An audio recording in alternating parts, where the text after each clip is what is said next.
बहुत सारे लोग कहते हैं कि डॉक्टर साहब स्पाइन की सर्जरी करना तो बहुत डेंजरस है, हमने सुना है। क्या ये सच है? देखो, सच तो ये है कि अगर आप किसी को भी कहो ना कि स्पाइन की सर्जरी करनी पड़ेगी, कोई भी डर जाएगा। ये तो बिल्कुल जायज़ सी बात है, ठीक है। आज उसी के बारे में बात करेंगे। मेरा नाम है डॉक्टर राकेश डाके। मैं एक स्पाइन सर्जन के तौर पे मुंबई में काम कर रहा हूँ। आइए जानेंगे आज स्पाइन सर्जरी डेंजरस है कि ये सेफ है। सबसे पहले तो मैं कहना चाहूँगा कि स्पाइन सर्जरी बहुत कम लोगों में लगती है और ये सर्जरी तभी करानी चाहिए जब हम स्पाइन सर्जन आपकी लाइफ में कुछ बदलाव ला सके, आपकी लाइफस्टाइल चेंज कर सके और आपको कुछ बेनिफिट दे सके, तभी स्पाइन सर्जरी करानी चाहिए। और अगर ऐसे सिचुएशंस में आप स्पाइन सर्जरी कराते हो तो क्या ये डेंजरस है, जानते हैं। अब देखो, सबसे कॉमन कंडीशन जिसमें स्पाइन सर्जरी लगती है वो है लंबर रीजन में जो भी प्रॉब्लम्स होते हैं लंबर स्पाइन में। अब लंबर स्पाइन में L1 के नीचे स्पाइनल कॉर्ड होती ही नहीं है। अगर स्पाइनल कॉर्ड वहाँ पर है ही नहीं तो पैरालिसिस होने के चांसेस ही नहीं है, क्योंकि वहाँ पे खाली नर्व रूट्स होते हैं जो स्पाइनल फ्लूइड में फ्लोट करते हैं और हम पूरी प्रिकॉशंस लेते हैं कि इसमें चोट ना लगे। अगर समझो कुछ एक्सीडेंट हो भी गया, 0.1% कॉम्प्लिकेशंस हो भी गए, तो अगर नर्व रूट्स को डैमेज होता है तो एक पर्टिकुलर पैर के पार्ट में वीकनेस आ सकती है जो टाइम के साथ फिजियोथेरेपी के साथ रिकवर हो सकती है। बट लंबर सर्जरी में पैरालिसिस के चांसेस ना के बराबर है। क्यों? क्योंकि वहाँ स्पाइनल कॉर्ड है ही नहीं। अब अगर L1 के ऊपर सर्जरी होती है जिसमें स्पाइनल कॉर्ड है, जो है सर्वाइकल स्पाइन सबसे कॉमन। अब सर्वाइकल स्पाइन में अगर एंटीरियरली या आगे से सर्जरी होती है तो वो भी हम माइक्रोस्कोप के अंडर ही 90% 95% हमारी प्रैक्टिस में तो हम माइक्रोस्कोप के अंडर ही ये सर्जरी करते हैं, ठीक है। और अगर माइक्रोस्कोप के अंडर करते हैं तो इतनी अच्छे से वो दिखता है जो भी हम कर रहे हैं। अब पहले के ज़माने में माइक्रोस्कोप इतना नहीं यूज़ होता था, तो उसकी तुलना में आज जो टेक्निक है जो हम माइक्रोस्कोप से सर्जरी करते हैं उसमें एकदम फाइन हम देख सकते हैं। इल्यूमिनेशन लाइट बहुत अच्छा होता है, मैग्निफिकेशन अच्छा होता है। तो ऐसे सिचुएशंस में डैमेज होना बहुत मुश्किल है। ऐसे पेशेंट होते हैं जो एकदम लेट स्टेज में हमारे पास आते हैं। स्पाइनल कॉर्ड दब दब के उसका कलर चेंज हो जाता है, वाइट से दिखने लगती है हमारा स्कैन पे। अगर इतनी दबी हुई स्पाइनल कॉर्ड, जो पेशेंट ऑलरेडी बेड रिडन है या व्हील चेयर रिडन है, ऐसा पेशेंट हमारे पास आता है और उसकी स्पाइन सर्जरी हम करते हैं, सर्वाइकल स्पाइन या थोरैसिक स्पाइन। ऐसे सिचुएशन में कभी कभी जब हमारा पतला सा इंस्ट्रूमेंट भी अगर स्पाइनल कॉर्ड के ऊपर जड़ देता है, थोड़ा प्रेशर देता है, तो ऐसे सिचुएशंस में हो सकता है कि स्पाइनल कॉर्ड को हल्का सा, ऑलरेडी जो दबी हुई है उसको हल्का सा डैमेज होने की वजह से टेम्परेरीली या कुछ महीनों तक वीकनेस बढ़ सकती है। फिर वो अपने आप रिकवर होती है फिजियोथेरेपी के माध्यम से। अब ये कहना 100% कहना हर पेशेंट के लिए मुश्किल होगा, हर पेशेंट अलग होता है। कितना डैमेज हुआ है ऑपरेशन के पहले, और अगर ऑपरेशन में कुछ कॉम्प्लिकेशन होते हैं तो ये हमको पेशेंट टू पेशेंट देख के हम बता पाएंगे। पर सर्वाइकल स्पाइन की सर्जरी जो पेशेंट सही समय में हमारे पास आते हैं उनकी बिल्कुल सेफली होती है।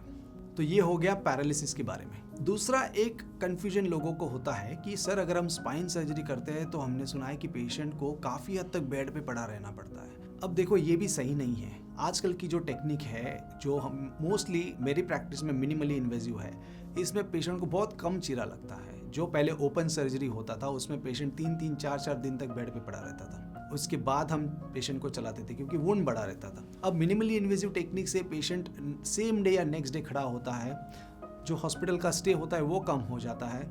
हम माइक्रोस्कोप इसमें यूज़ करते हैं तो मैग्निफिकेशन अच्छा होता है, हमको अच्छे से दिखता है, हम देख पाते हैं अच्छे से क्या डिकम्प्रेशन अच्छे से हुआ है नहीं है। पहले की तुलना में आज की जो एडवांसेस हुई है हमारी ट्रेनिंग में, इंस्ट्रूमेंट्स में, इसकी वजह से बेड रेस्ट का रिक्वायरमेंट बहुत कम हो गया है। एक और चीज़ जो पेशेंट हमसे पूछते हैं कि क्या सर इम्प्लांट लगाने के बाद हम पहले जैसे झुक सकते हैं, पहले जैसे ट्विस्ट कर सकते हैं? क्या हम अगर डांसिंग पहले करते थे तो क्या हमारा डांसिंग बरकरार रहेगा, हम डांस कर सकते हैं? क्या हमारी सेक्सुअल एक्टिविटी पे इसका कुछ असर होगा? ये सारी चीज़ पेशेंट हमसे इम्प्लांट जब लगते हैं तो पूछते हैं। तो मैं ये कहना चाहूँगा, देखो लंबर स्पाइन में अगर 1-2 लेवल का फ्यूजन होता है, फिर भी उसके बावजूद मेजर ऐसे कुछ चेंज नहीं होता है आपकी फ्लेक्सिबिलिटी में। फिजियोथेरेपी के साथ आप अगर core strengthening, back strengthening operation के बाद अच्छे से करते हो तो फ्लेक्सिबिलिटी आपकी पहले जैसी आ सकती है, क्योंकि बाकी के भी लेवल रहते हैं जो लेवल फ्यूज लेवल के लिए एक्स्ट्रा काम करती है। मतलब जो लेवल फ्यूज हो जाती है वहाँ पे तो मोशन नहीं होता है, पर जो लेवल्स बची हुई है ऊपर या नीचे, वो लेवल्स थोड़ी एक्स्ट्रा काम करती है ताकि आपका रेंज ऑफ मोशन बना रहे। एक और मिसकंसेप्शन लोगों का होता है कि सर स्पाइन सर्जरी के बाद कई हमने देखे हैं, ऐसे हमारे रिश्तेदार है, उसका वो दोस्त है जिसकी स्पाइन सर्जरी हुई है पर अभी भी दर्द बरकरार है।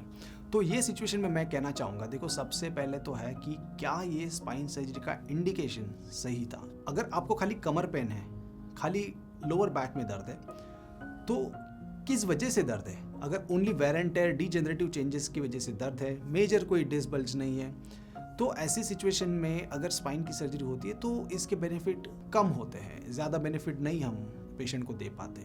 अगर लेग पेन ज़्यादा है पेशेंट को, कमर से लेके नीचे पैरों तक ज़्यादा दर्द जा रहा है, जिसमें सायटिका है, नस दबी हुई है, ऐसे पेशेंट को स्पाइन सर्जरी होती है तो इनको काफ़ी हद तक रिलीफ मिलती है। तो अगर सर्जरी के पहले आपको आपके सर्जन के साथ बैठ के 1-to-1 डिस्कशन करना बहुत ज़रूरी है कि सर्जरी करोगे तो क्या फ़ायदे हो जाएंगे, सर्जरी नहीं करोगे तो क्या फ़ायदे या क्या नुकसान हो सकते हैं। और अगर आप कन्विंस होते हो कि सर्जरी के बाद आपकी लाइफस्टाइल में ये बदलाव आप ला सकते हो और ये उसमें रिस्क इन्वॉल्व है, और आप रिस्क और बेनिफिट की तुलना करके अगर आपको बेनिफिट रिस्क से ज़्यादा है तो ही आपको ऑपरेशन कराना चाहिए।